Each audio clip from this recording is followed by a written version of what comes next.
मुरलीधर मोहन, लीलाओं के नायक हमारे श्री कृष्ण, ब्रह्मांड के सृष्टिकर्ता, जो अधर्म का नाश कर धर्म की पुनः स्थापना के लिए भूलोक पर अवतरित हुए।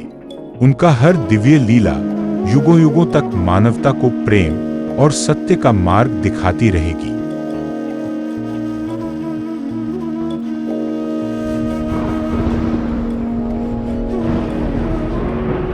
लगभग 5253 वर्ष पूर्व श्री कृष्ण ने मथुरा के राज कारागार में माता देवकी के गर्भ से जन्म लिया था।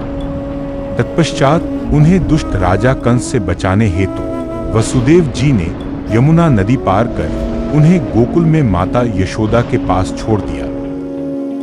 बालपन से ही कई असुर उन्हें हानि पहुंचाने या मारने का प्रयास करते रहे। उन्हीं में से एक थी पूतना, एक राक्षसी, जो सुंदर नारी का रूप धारण करके विष मिला हुआ दूध पिलाकर कृष्ण जी को मारना चाहती थी, लेकिन कृष्ण ने दूध के साथ साथ उसकी जीवन शक्ति पी ली और उसे मुक्ति का वरदान दे दिया।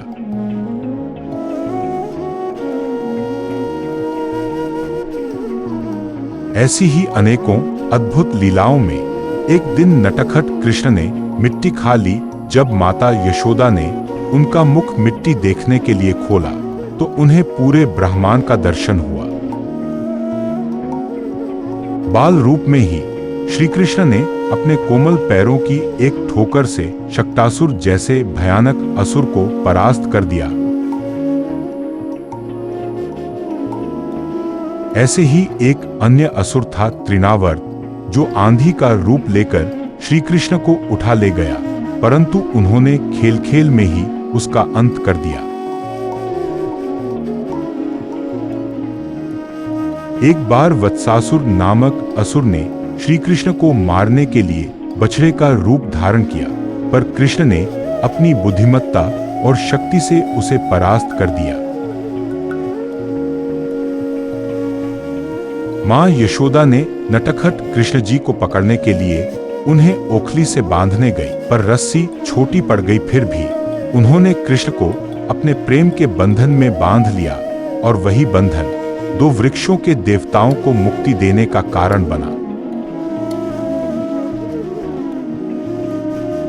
माखन चोरी कृष्ण जी की सबसे प्यारी लीलाओं में से एक है, क्योंकि उन्हें माखन से बहुत प्रेम था और उनकी शरारतें सभी के दिलों को छू जाती थी।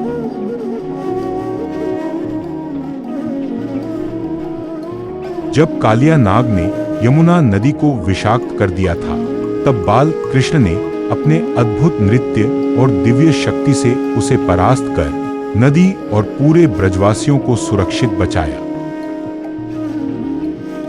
जब ब्रह्मा जी ने भगवान श्री कृष्ण की शक्ति को परखने की इच्छा की, परंतु कृष्ण ने अपनी दिव्य लीला दिखाते हुए अपना विराट विश्वरूप प्रकट किया। यह रूप देखकर ब्रह्मा जी स्वयं मोहित हो गए और समझ गए कि श्री कृष्ण ही सच्चे परमात्मा है।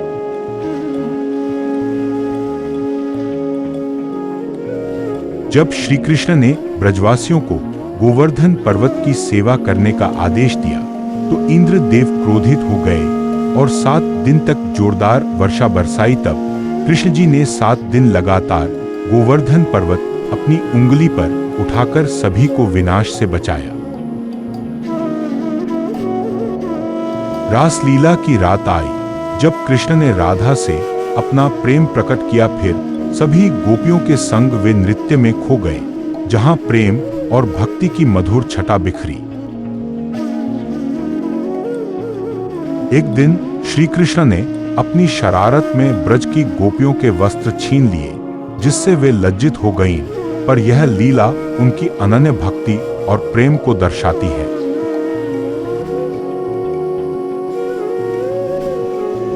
जब अधर्म अपने चरम पर था, तब श्री कृष्ण ने दुष्ट कंस का संहार कर मथुरा को अत्याचार से मुक्त किया। यह विजय धर्म की पुनः स्थापना का प्रतीक है। युद्धभूमि में अर्जुन के संकल्प को जगाते हुए श्री कृष्ण ने भगवद गीता का अमर उपदेश दिया। कर्म, भक्ति और ज्ञान का मार्ग, जो आज भी हम सबके जीवन को प्रकाशमान करता है, यही उनका अंतिम और सबसे महान संदेश है।